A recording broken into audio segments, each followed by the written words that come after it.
Stop begging people to trust you. Stop expecting trust like people owe you. Because trust is not a gift you dash out. It is a gift you earn. You earn it naturally by showing up every day until people notice your value.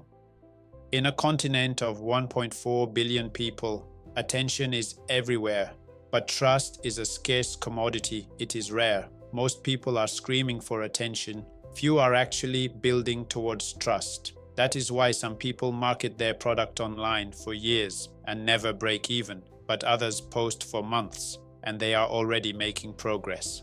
The difference is not noise. The difference is trust. Trust is not built by begging people or shouting louder. It is built by becoming valuable.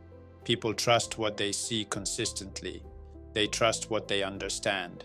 Start walking the path of consistency, because trust is the new asset.